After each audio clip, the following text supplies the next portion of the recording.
Welcome, everybody, to the first step. I'm very excited to introduce my guest today, Jason Petrunik. Now, we're basically strangers, but I always follow my intuition. And for whatever reason, I reached out to J-Man to have a conversation. And even today, we weren't sure exactly what we were going to talk about. So it's going to be an off-the-cuff conversation. But welcome to the show, Jason. Well, thank you very much, Jill. I'm happy to be here. My last podcast was with an absolute stranger too, a comedian from the United States. And we just had a very broad, sometimes serious and comical look at everything that's been happening over the past 2 years. So great to connect with you. Yeah, I think, what drew me to you, I think I might have caught one of your conversations or, I don't even know how I came across you. And what appealed to me was your honesty, and your authenticity and really your courage or bravery to just speak what was on your mind. Because as we know today, I think, there's so much division that we're all feeling a little bit, or maybe not all of us, but I know I feel, and I see other people feeling this kind of hesitancy to say what's on their mind. And I really appreciate that willingness, that courage to say what you're thinking. So I hope today we can have an honest conversation and just show people through a candid conversation where we're open-minded to listen to each other, that potentially that's where some of the answers lie to some of the challenges that we're facing. So I guess my first question, just to get things going, you have a podcast yourself called Launchpad. Yeah. Very cool. And I did tune into a couple of the conversations you've recorded there. What made you start your podcast? Oddly enough, it was supposed to be a lead generation at first. I work with a good friend of mine. We're business partners. His name is Sean Gallant, and he's owner of GallantMEDIA. And so that's business development.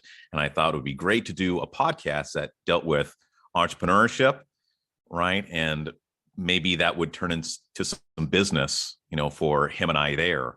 And I'm a former radio announcer. I did that for 17 years. And I had built up a pretty good network over that time. And at one point, just talking to entrepreneurs just wasn't doing it for me anymore. I wanted to just explore deeper and broader, and started getting some musicians, sports figures, politicians, things of that nature onto the show. And then I said, you know what, I just kind of want to abandon that whole thing altogether and just talk to anyone and everyone, which in regards to a podcast is very difficult to do in regards to trying to build up like a niche, right? So I eventually got around to championing free speech. And that's really what I'm all about right now. Not so much about what's right and what's wrong. Those are labels, and we have opinions. None of us are experts with a lot of the things that we speak on. We just hear things that fit our truth and our narrative, and then we pick that, as a side. And whether or not I agree or disagree with somebody, I just think it's important that they have a platform to share their thoughts. And then all I really ask the listener to do is do exactly that. Just listen, and whatever you want to do with that information after the fact is completely up to you. So, it intrigues me when you say giving people a voice, who might not otherwise have one. It speaks to me when you ask us as listeners to just come to the table with an open mind, because I don't know if this has always been the case with humanity, but recently and increasingly, especially with the pandemic, what I feel is happening is that there's only room for a certain group of people. There seems to be increasingly this unwillingness to give room to varied voices. And I think there's a danger in that. Do you want to speak to that a little bit? Why do you think it's important that more than one voice comes through? Well, with any type of good policy, there has to be a healthy level of conflict. Right. And I use the example of a gentleman that I had on my podcast, and poor dude, it's And it's nothing against him, but it's just a really good example of a very polarizing subject that seems to upset people for whatever reason. And that would be flat Earth. And, Dave is a flat earther, and he believes with all his might and his conviction that the earth is flat. Me personally, I could care less if the planet is flat or not, right? But I can say this with absolute certainty. I have never seen it for my own eyes. And I'm okay with just leaving it at that. Now, with Dave, at one point, he was coming around to this whole flat earth theory and had a conversation with a couple of his friends, and his friends probably didn't want to hear it, right? And so eventually he stops talking to his friends about it. His friends start alienating him because he's now the crazy flat earth guy, right? Just based on an opinion. And eventually those two parties alienate one another. And then what Dave will do, or anyone else, and whatever uncommon theory that someone might believe that would be against the grain, you search out people that believe what you do. And then anything that those people say, you really don't spend too much time questioning it. You're just learning from people that have been in that space longer than you have. And then eventually you're cut off completely from any type of resistance or obstacles whatsoever, or opposition. And then, of course, without any type of rational thought at that point moving forward, you just believe what you believe. And I think that's really dangerous. That would be, that would be the radical right, or, on the opposition, that would be the radical left. And I think when you get to either side of those, polarizing positions, it can potentially be dangerous, because then you're not open anymore to hearing anything other than what you believe. And I think that's what's happening a lot right now in today's landscape. And so, and again, Dave, I don't know if Dave ever hears these podcasts. He is one of the most amazing individuals that I've had the opportunity to have a conversation with thus far, I should say. And so it says something. I don't care so much about his beliefs. I wanted to have him on the show and just share them with me. And if for someone that resonates with them and they want to become a flat earther, then all the more power to them, right? But to think that this dude shouldn't have a voice because it's an unconventional thought is scary. Just like you're talking about, the people in the coats. I mean, I would like to think that, if I ever had a cancer, and hopefully that never comes to be, but I would hope that I would maybe take a natural route to try and heal that, and not just rush towards the chemotherapy. So the things that you're doing in regards to trying to lead people to light, I have a very strong appreciation for that as well. It's unfortunate that we live in a society for someone that wants to maybe try and heal themselves naturally. That's a stupid thing to do. And people don't even explore, what some of these routes someone might take to want to, heal themselves through what would be considered those, unconventional means. Well, I think you're touching on something really important for everybody to hear these days, because I think, as I listen to you talk, I think that's mostly where, this our suffering as a humanity stems from that kind of division, or us, dividing ourselves. When you were talking, it made me think of, do you know who Krishnamurti is? He's this, he was born in India. He was this amazing enlightened thinker, in my opinion. And do you know who he is? No, I haven't heard the name. Oh, you got to check him out. But he would always, he never wrote anything. He would just talk, and people would write down what he would say. But in all of his talks, he would get people to question the way that they formed their identity, right? Like, were they considering themselves Christian, or were they considering themselves Hindu, or they were considering themselves Indian or Canadian or American, or, even considering yourself as a mother or a father or a son or a daughter, just however we define ourselves. And then anytime that we kind of form our identity too tightly, then this immediately separates us, because I'm this and you're that. And in that, I think that's where that division, it's a fallacy, right? Because we're all on this planet, like whether we're living in this country or that country, or we define our God by this name or that name, or this set of values or that set of values. The moment that it becomes too strong, too rigid, that in and of itself is the cause of the conflict. Like, even if Right. it's born out of a good intention, right? And we honestly believe we're right, and everything that our life experience has shown us makes us believe that. It doesn't matter what it is. That is the cause of the conflict with each other. So, Yeah. I think it's just so important for all of us to stay open and not be so firm and fixed in what we believe.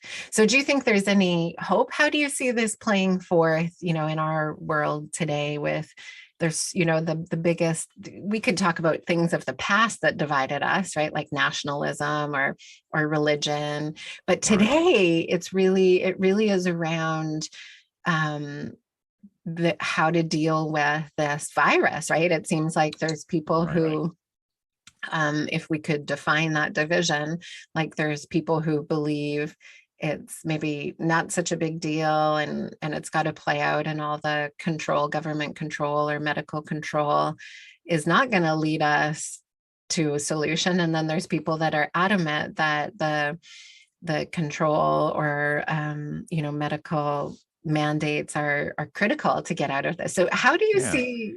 see this, can we find a way to hear each other on either side? No. No. Really?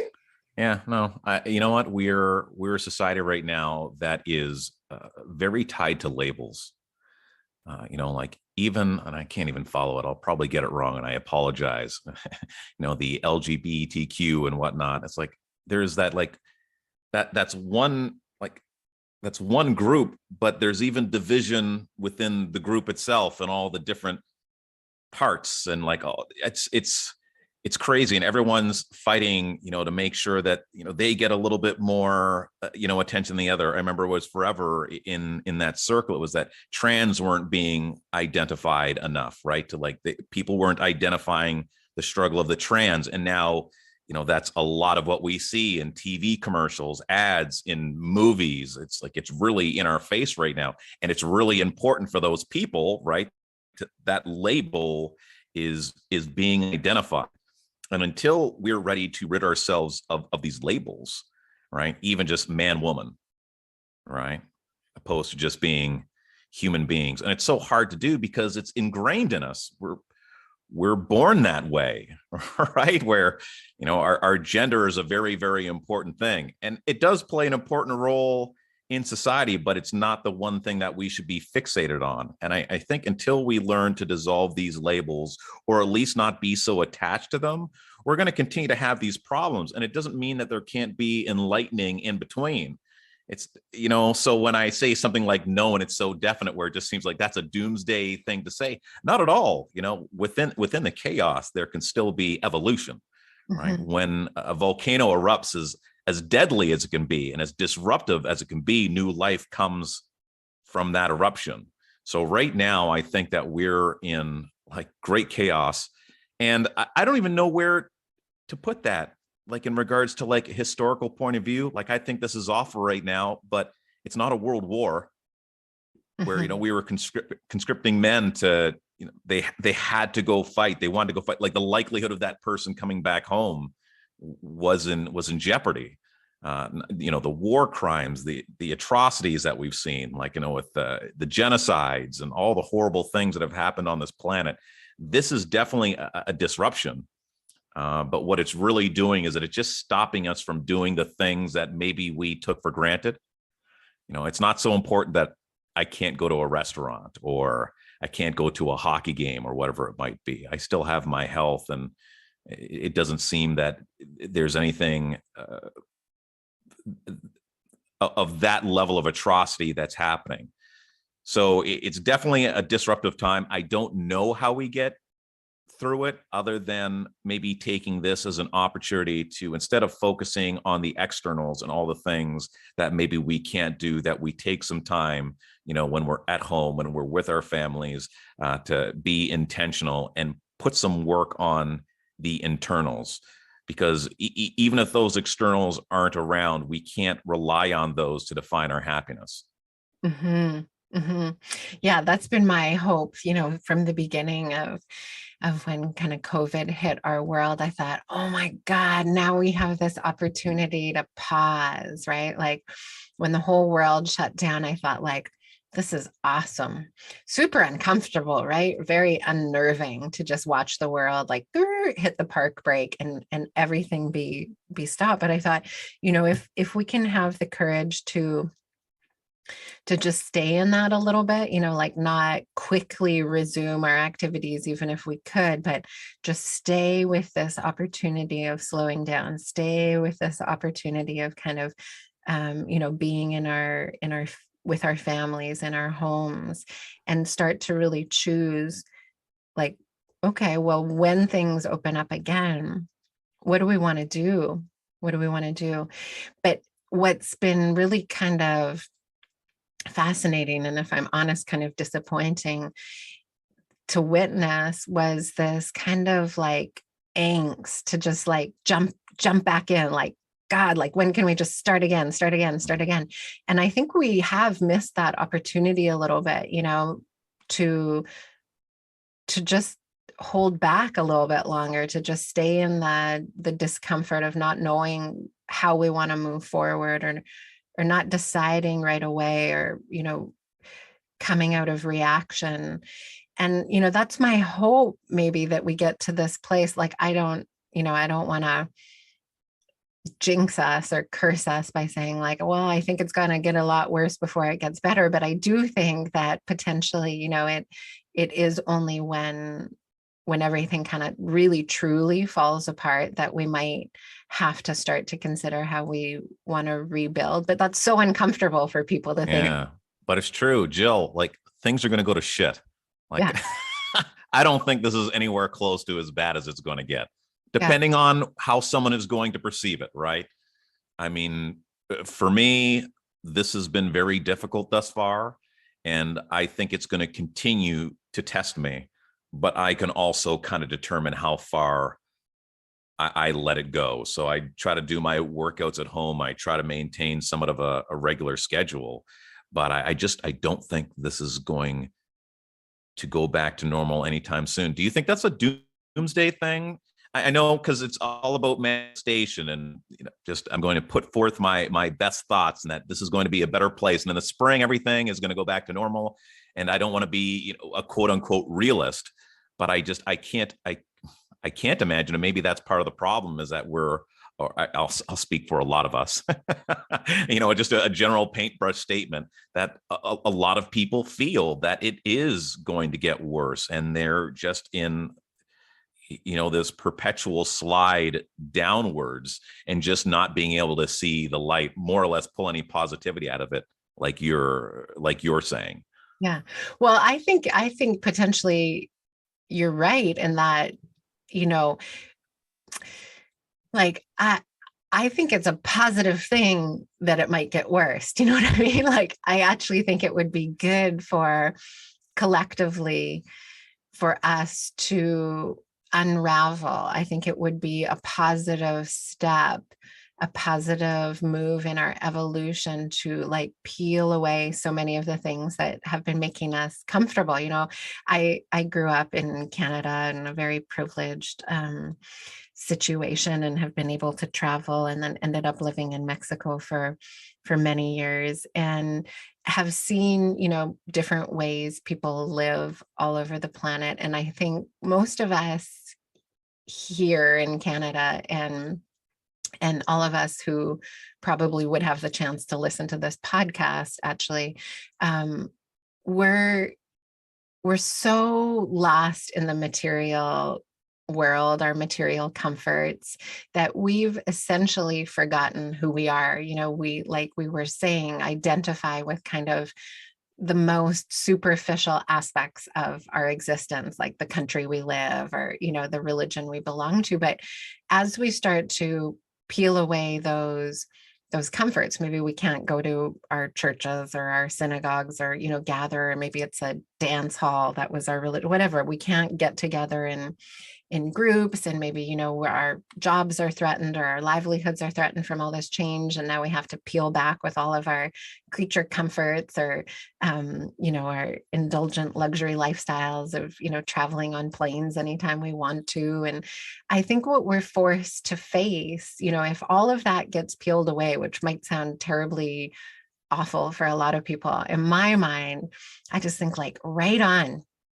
So at that point, when all of this stuff gets peeled away, what are we left with? If all we had, like, say, worst case, we're sitting in a jail cell or something, and there's, we literally have nothing anymore, and we're all, locked up. If that's all we had and we chose to go inside, what we would realize, I think, is that this life, just the pure gift of being alive, of taking a breath, is everything. That is everything. That every moment we're able to take a breath, that's such a magical miracle experience, just to pare down and consider, like, oxygen coming in, and then this exchange that happens in our lungs throughout our blood and back to our heart, that in and of itself is something to wonder at. Like, we don't need to have, be able to go to the movies or be able to go to like an all-inclusive to be, Jill, wow. That's nonsense. No, I'm kidding. What a bunch of horseshit. No, I'm messing with you. I agree with you. I actually say that the same thing, Jill, often, is that it's human nature to take things for granted. Yeah. And it has to be, because there's so many miracles that are happening in our body every given second, right? Like, we're taking for granted right now that we're having this conversation and not one of us is dropped dead. Like, I'm pretty confident that I'm going to make it through this interview. Yeah. So yes. So how do you get there though? I mean, realistically, this is easy to say, but if you were sitting in a jail cell rotting away, are you really able to find that focus? I don't know how enlightened you are. I don't think I'd be able to do it. Do you think that you're at that place to where you could really have, you could really have that type of intense emotion and, well, I don't even know what to add to that. Do you think that you would be able to be that person? Well, I appreciate the question. I mean, I don't think it's easy. I think this is the toughest work that we do, is to go inside and peel away all of those identities or those attachments or those beliefs or the conditioning that makes us feel like we know things. I think that's really hard because it puts us in a place, again, of like feeling our, like, the insecurity that is reality, right? Like, we're not guaranteed the next breath or the next day or any of these luxuries we've become accustomed to. And that is, I would say, my life's work, is to try to get people. That's what my podcast in the beginning was all about, is how can I get people to engage on this path that would lead them to this kind of understanding, which isn't easy, which I think is never done. I don't think we get there and we're like, oh, good, now I'm totally free. I think it's a practice. So I can tell you every day I do a practice, and in an inside practice, where I let myself witness my attachments, my thoughts, my beliefs, and I let myself sit through whatever the experience is, good or bad, pleasant or unpleasant, comfortable or uncomfortable, and practice being with it, like not solving it, not trying to like get to this point where I'm experiencing bliss necessarily, or like levitation, or, what somebody might think nirvana would feel like. But I do practice daily my own ability to stay with what is. And from doing that, I've been doing that, I don't know, over 20 years. I can tell you with certainty that it's become easier for me to witness the reality of the moment, good or bad, and detach from what I want to happen. Like, oh, fascinating. This is very uncomfortable. Ooh, this is ugly. Oh God, that's freaking messy or disappointing or frustrating, and stay with it, and then through that practice, which is, I think, the liberating thing, what I've come to experience within my own body is that it's fleeting, right? Like whatever my reaction is, whatever my experience, whatever my thought is, it's like a minute later, it's different, right? Like it doesn't matter what's going on, whether it's pleasant or unpleasant, it's always changing. And I think, the less attached we are to our thoughts, our experiences, then the more fluid our life experiences, and whether it's good or bad, we're just, we're in a state of experiencing it, which I think that's freedom, right? It's like, yeah, cool, here's this moment, cool, here's this moment, cool, here's this moment. And if it's sitting in a jail cell, I think, again, if we're not attached, like if we're not like, oh man, I wish I was outside of this jail cell, then in that jail cell, I think there's so much to explore inside that if we wanted to, we could utilize that time to do that work. So yeah, I've kind of, right. I can say I've taken myself to that place where I've walked myself through all the worst case scenarios possible, like, my children dying or my husband dying or, me with some terminal illness or something. And through that practice of just feeling the discomfort of that, realizing, again, it's just another feeling that is never going to be forever, right? Like whatever the experience is, it's never forever. Well, it comes down to you have two choices in any type of situation. You can just let it destroy you, or you can find something to pull out of it that is positive. So one does absolutely nothing for you, and the other one at least helps you cope, deal, work through, etc. So yeah, it's kind of like one of those silver lining type situations. And I think I had said this years ago when I was part of a company. I was on stage getting recognition for a goal that I achieved, a position in the company. And my mother had passed away 5 years ago. At the time, it would have been, God, maybe 2-3 years in. And it was a silver elite, it was called in the company.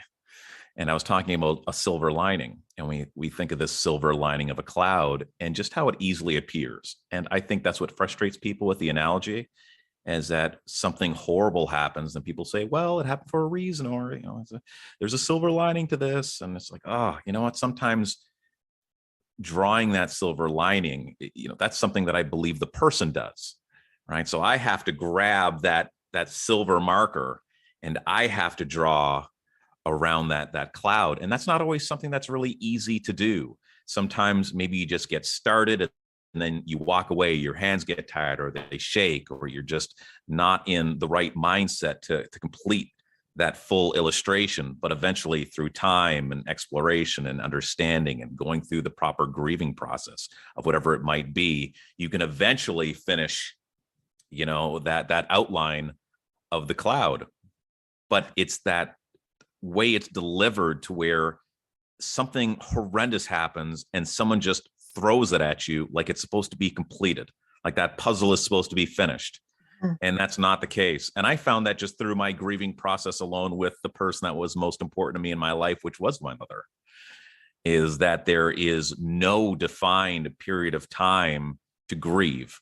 I think the only thing that's important is that you don't get stuck.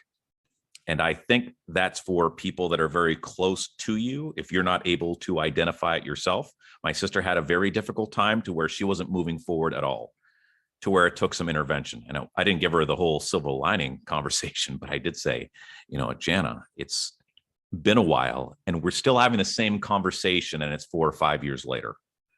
And so what are we going to do to get you from here just to move a little bit forward?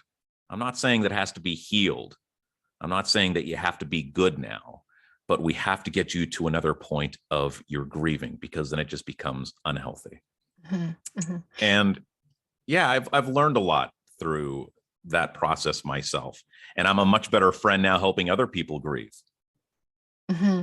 I think you're touching on something really important. Let's get more clarity around this, because I think this can be misunderstood, and maybe it was my own lack of being able to explain my process. But, this kind of jump towards optimism, or this like turning a negative situation and seeing the positive. Like that's I hope not, that's not what I mean to communicate. I think this ability to stay with something that's painful, stay with something that's negative, stay with something that's unpleasant. It doesn't necessarily, the goal is not to feel good. The goal is not necessarily to make light of it or to turn it to something positive. Mm-hmm. I think the power here for us as humans is to not define these things, to not pick one over the other, to say one is better than the other.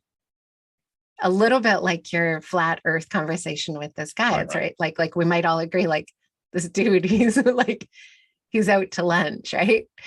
I have proof, or, holding too tight to either side that this is right and this is wrong. That's where the suffering is, it's saying that one is better than the other. It's believing that something is superior or inferior, because it's a fallacy. It's a fallacy, right? All of this is just energy, and it's expression of energy, right? Whether, it's a sunny day or a rainy day, or we like sun or we like rain. These things are happening, right? We're born, we die. There's like easy moments, hard moments, and life is happening all the time. Even this thing that's happening, I think, globally right now, it looks friggin' awful, but we're just moving through something, we're moving through something. Life is this constant flow of change. And it's when we start to form these too strong opinions or too strong attachments about how things are supposed to happen, I think, that we suffer. So it's not to kind of live in the clouds, like, oh, everything's fine, everything's good. I didn't think you were coming from there at all. Okay, like that, for sure. I was not thinking that. And it's one thing to have strong opinions, right? Where you keep them to yourselves. It's like this overt expression of these very strong opinions. And, and let's just stick with flat earth because it's working right now. Like, I mean, right now you even say there's a curvature of the earth that I have here. I just, but where people don't acknowledge what you're saying, which is just kind of the in between, which is, I mean, there's a lot of information that tells us that the earth is round, right? But you have not seen it with your eyes. I have not seen it with my eyes. Therefore, why would I have that strong of opinion either which way? There's some things that I just don't understand. There's some things that I just know with everything that's going on in today's world. I'm not a scientist. I'm not a virologist. I'm not any one of those things. Obviously, that's not what you had me on the show for. But I do read things. I explore things. And at the end of the day, I mean, I kind of just go with my common sense. And that doesn't make me right. And the person that objects my common sense, it doesn't make them wrong. Neither of us really know. We just pick a side. That's all we're doing right now, is that we're just picking a side. And I just don't understand why we defend these sides so strongly. And it's not to say that this is something that I don't do. I have done it as well. But it's just crazy how we defend these positions that we just pick of people that we don't know and don't necessarily care all that much about either. And I think the danger zone that we're in right now, let's go to George Orwell in 1984. And this was even before the pandemic. It was a danger that this TV, like I'm looking at one right now, like you can't draw a closer parallel to what that book was talking about. Is all I hear about today is experts, and I saw it on the TV, et cetera. And if it doesn't come from that source, all of a sudden it's thrown out the window. It's swept underneath the rug. I don't know how we got to this point that, alternative information that doesn't come from those sources are somehow dangerous or it's misinformation.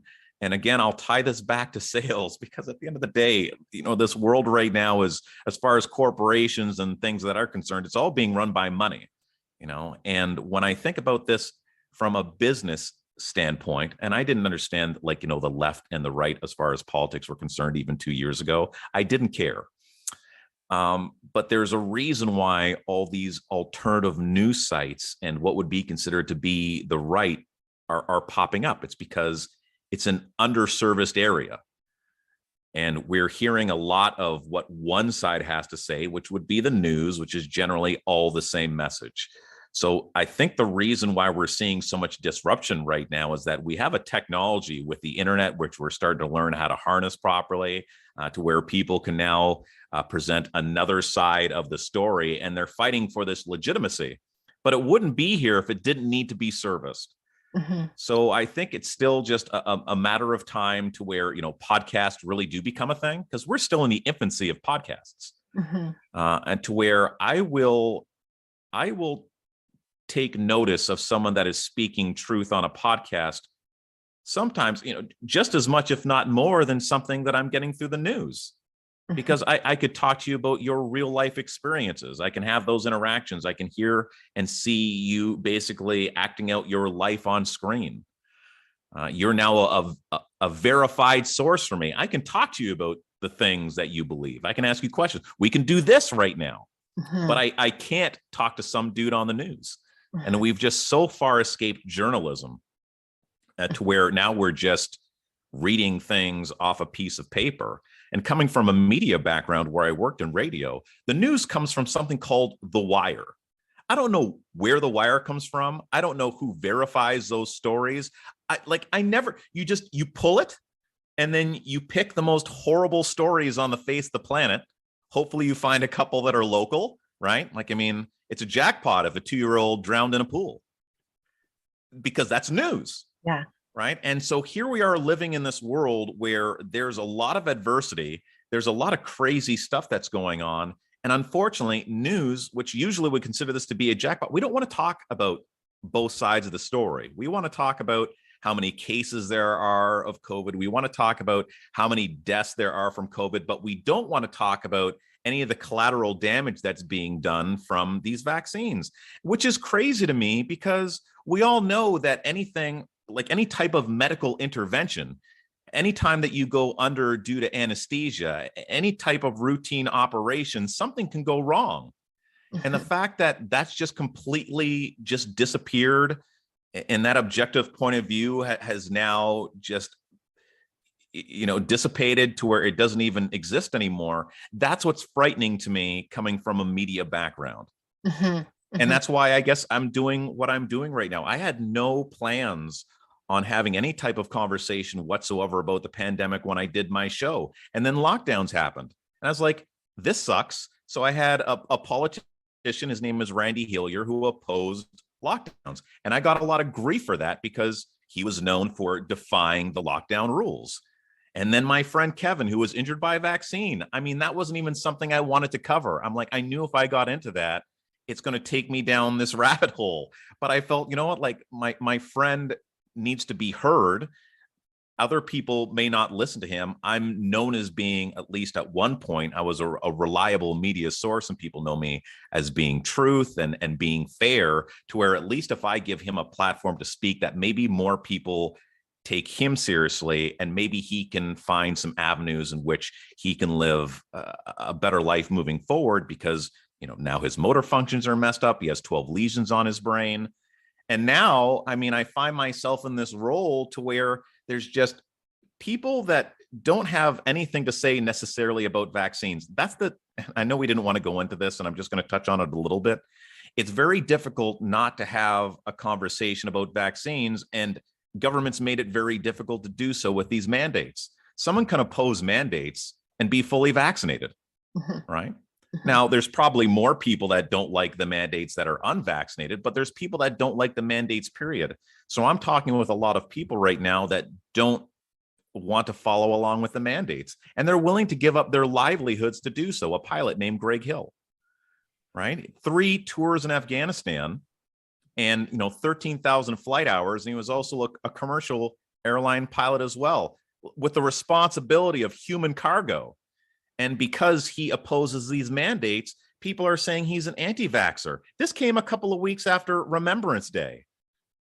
So it's crazy that we're just living in these polarizing times. And now I'm this point of interest to where I'm having conversations with these people.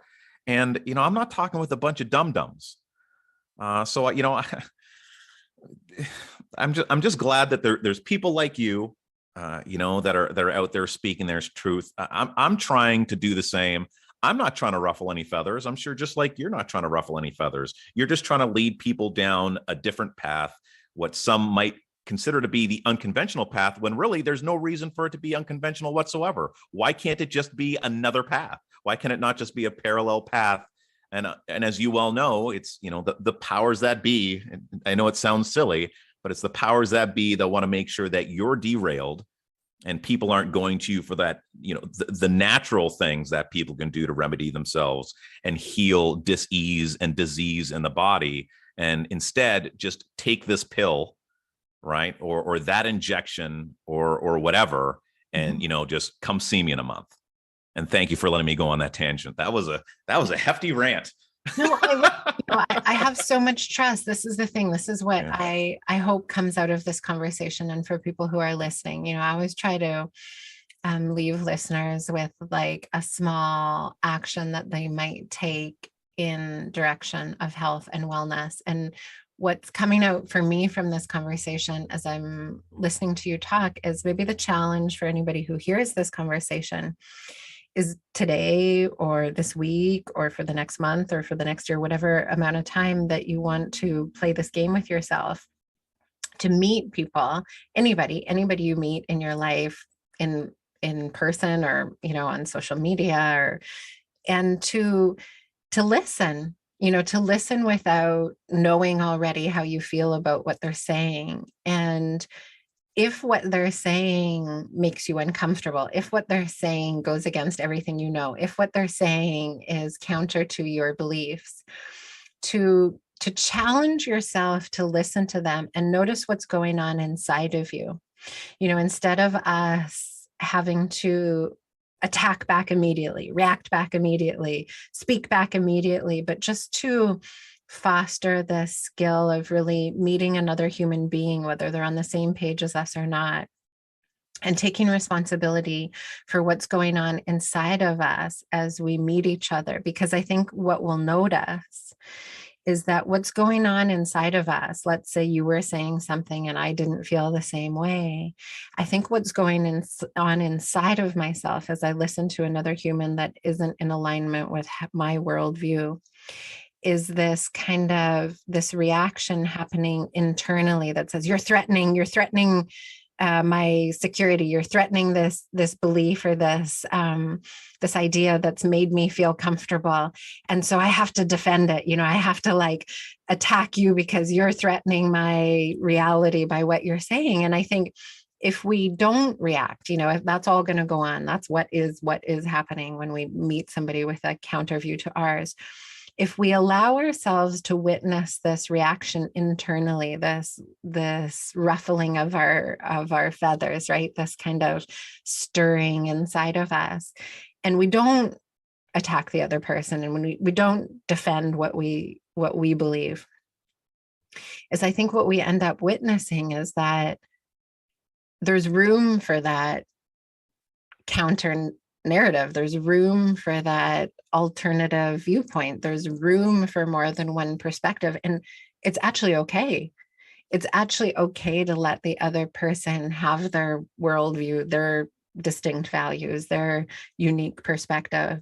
And it doesn't necessarily have to threaten us. If we really trust in what we feel or know or believe, it's okay to allow the other person their experience, and I think, that's where I believe that we're being played a little bit, because it's really good for the people in control, for all of us to be in conflict, right? Like to be constantly arguing amongst ourselves, because all our energy goes into that. We waste so much energy and time.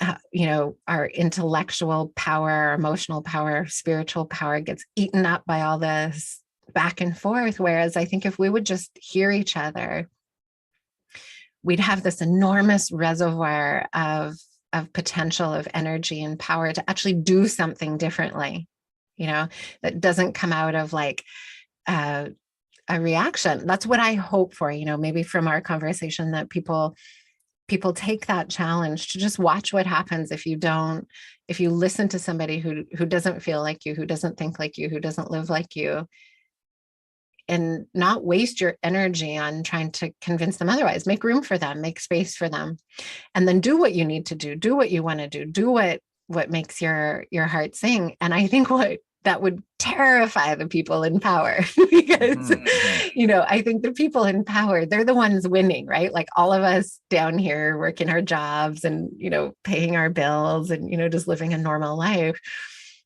I think, we would have a lot more. We would have a lot more abundance if we weren't expending all our energy and being against each other.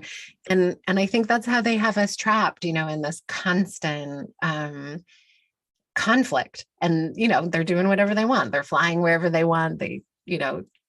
We're supporting their greed and power. So that would be my challenge to everybody listening. I mean, we could go on and on. I freaking love, your courage and your honesty and your voice. Is there anything else you want to end with, that leave people with to ponder? Or... You know what? I really think you nailed it.